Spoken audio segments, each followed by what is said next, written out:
All right, guys, I just want to use this video as a quick little update video for you guys. Like I've been saying, it is crunch time right now. Trying to get the Hellcoda finished and ready for Carlisle Chrysler Nationals in Pennsylvania. I'll be there. I think I've told most of you guys, but if you're catching it for the first time, you can come see the Hellcoda in person. We'll be at the Holly booth. I'll be there. The truck will be there, so come hang out. We can chit chat. I'll be there all weekend, so if you guys see me, come say hi.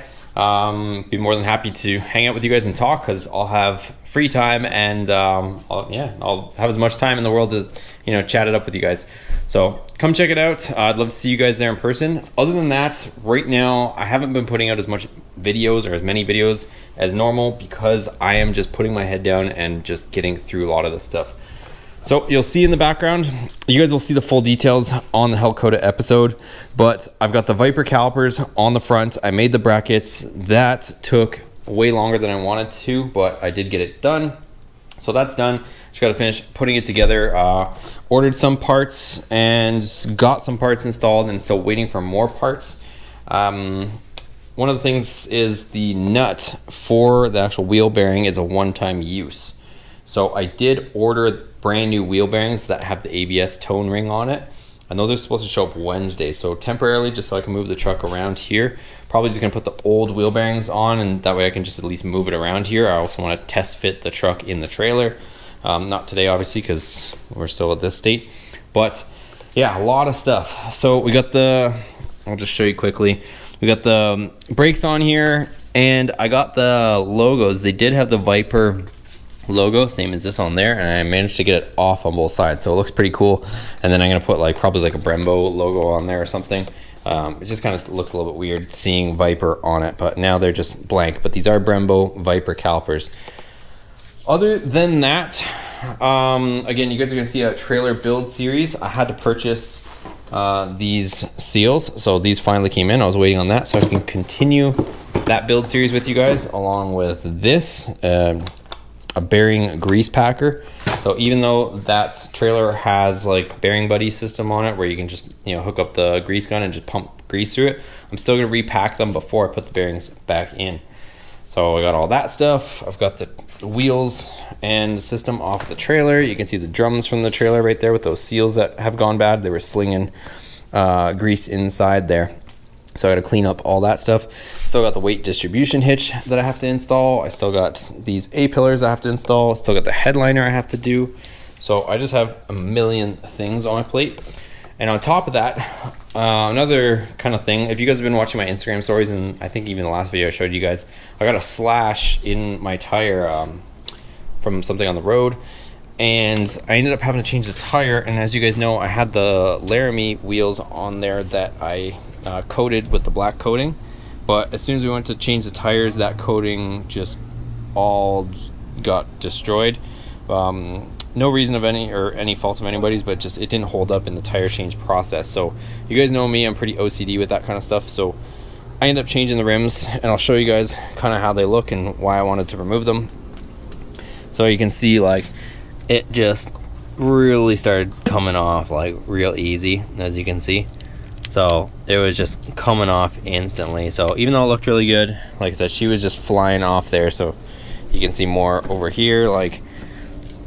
Yeah, it just didn't hold up to the rubbing action when the tire had to come off, as you can see. So same deal there. So they're off, and you would be wondering what I put on. So the 22-inch RTs are here, and they're 5-spoke. I didn't really want to tow across country with the 22s on there. A couple reasons. Having the extra sidewall on the side kind of helps. Gives for a smoother ride, and you got to remember, when I have that much tongue weight on the truck, it's pressing those wheels into the ground like crazy. So rather than having my teeth chattering the whole way across the country and back when we go on this adventure to Chrysler Nationals, I wanted to stick with the 20-inch size. Since tires are cheaper, we're probably gonna be burning up tires too as well with all these adventures. And yeah, I think the comfort's gonna be a little nicer. So I found these wheels. I just picked them up today. It was a bit of a gamble. I kind of rolled the dice because they were all dirty in the pictures. The guy didn't clean them up in the pictures, so I was trying to bug him to ask him if he could wipe them down or wash them down so I could get a true indication of you know, what kind of condition they're in before I drove all the way out there, because it was like an hour and 40 minutes away. So it was like over 3 hours of driving each way to go get them. But I'm gonna show you guys in a second. I'm just looking at them, but I got them, and it was kind of a bit of a blessing in disguise, because he actually had a tire machine in his garage, so I was able to go there and he was able to swap the wheels for me, and it was kind of one stop, so I didn't have to go all the way back over to you know, a tire shop to get them put on. So anyways, here they are, so you guys can have a look at them. So I did go with the 20-inch factory sport powder coated wheels. So right now I got some tire shine and some dressing on there. Shout out to my boy AG Auto Works. He gave me this bottle of coverall stuff. It's like, I don't even know it's for this application stuff, but it's like oil in a bottle for automotive stuff. Makes things look real glossy. Kind of brought new life back to all this trim. This was all faded out and now it looks good again. But it was super greasy at first, like you can kind of see, but it kind of just sat in. So yeah, they're in good shape, you guys. That's what they look like. Pretty happy with them, and we've got pretty much new tires. I don't know if I told you guys, but I got these tires. Somebody took them off a 2021 that had like 4,000 miles on them, so these tires only have 4,000 miles. So I ended up getting some new tires, and again, a lot of people ask how I afford all this stuff. It's not because I'm going out buying brand new stuff, it's because I'm shopping and trying to find good deals so that I can, you know, make all this stuff happen. So, and then I'll show you guys the other side, but the truck's looking real good. We got our color match bumpers by, like I said, our boys at AG Auto Works, and then here's what it looks like on this side. So again, I'm really happy with how this is all turning out. Kind of unfortunate that I didn't get to rock the other wheels a little bit longer than I did, but like I said, we ended up having an issue with the one tire, and then when we went to change the tire, it just went all downhill from there. So I could have, you know, recoated those wheels or something like that. It's hard to plastic dip them because or coat them with even that other stuff, because they have that they have those plastic covers. I don't know if you guys know, but even the Laramie wheels are a plastic clad. So it's actually plastic. So, and you can see the actual metal, kind of a different ting, but this is plastic. So they're plastic clad wheels. So to try to get them professionally powder coated, I don't know that that would be able to happen. So I'm not sure if anybody's done it or they've actually managed to do that stuff, but yeah, that's kind of where we're at with all that. So those wheels are off. We've got another set of wheels on. I could have put the 22s on, but I just didn't want to go that route, like for the reasons I already mentioned. So another thing too, what I want to do is, this is the first time the Def Blue, or Blue Def diesel fluid was on sale, and I'm like half a tank on the truck right now. So I'm gonna go ahead, this is the first time I've ever filled this up, so let's do it together. Let's see what she drinks at half a tank. So I've put a few thousand miles. What have I put on it? I've put almost 5,000 miles on the truck actually, and it only went through, it was almost full when I picked up the truck, and it's at like half tank, so that fluid lasts a while. So I'm gonna toss in, I guess, a couple of them. I figured I'd get a couple more jugs since we're gonna go cross country and it's gonna drink this stuff as we're driving. So let me throw it in, let's see what that process is about and see how much she drinks. So I've never had to do this, and I've heard this stuff is nasty stuff, so that's why I put the gloves on. Comes with this little funnel, so got this huge nozzle on it, and we'll throw her in. Here's what it looks like in here. We got our diesel fuel cap, and then this one. So that's our Def fluid cap. But that's about it. Let's get her in. Okay, so she drank one whole jug. I don't know how fast this gauge updates, but it was pretty much at half before. I don't know if it takes, oh, there it goes. Oh, look at that, it's almost at full.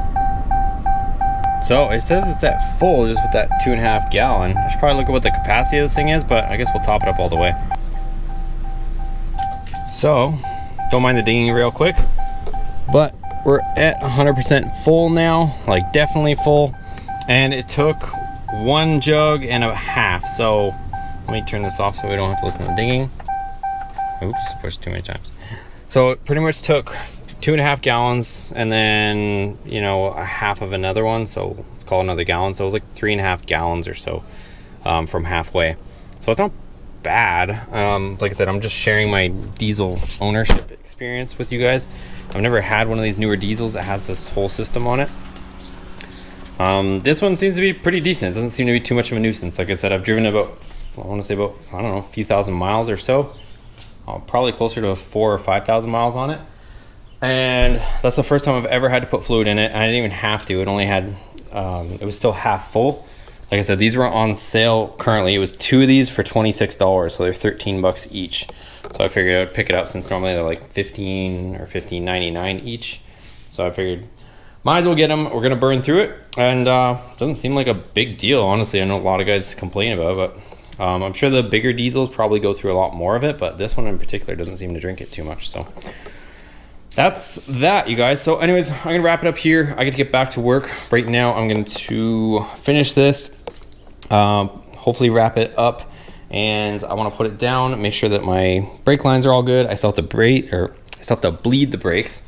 So I'm just way too much on my mind right now, you guys. It's just madness right now between trying to get that truck ready, trying to get the trailer ready, and trying to get this truck ready, and trying to film and still edit for you guys. I am just like on overtime right now, but once we get on the road, it'll be a little bit more relaxing, I would say, since I don't have to worry about everything will already be ready and good to go. It's just right before then, it's definitely crunch time. So that's gonna be it, you guys. If you guys enjoyed this video and you enjoyed this build series, not that it's finished, but if you guys enjoy everything we're doing, make sure you give me a thumbs up before you take off. Hit the subscribe button, check out the whole playlist on how we built this truck and all sorts of different stuff on this channel, and we'll see you guys on the next video.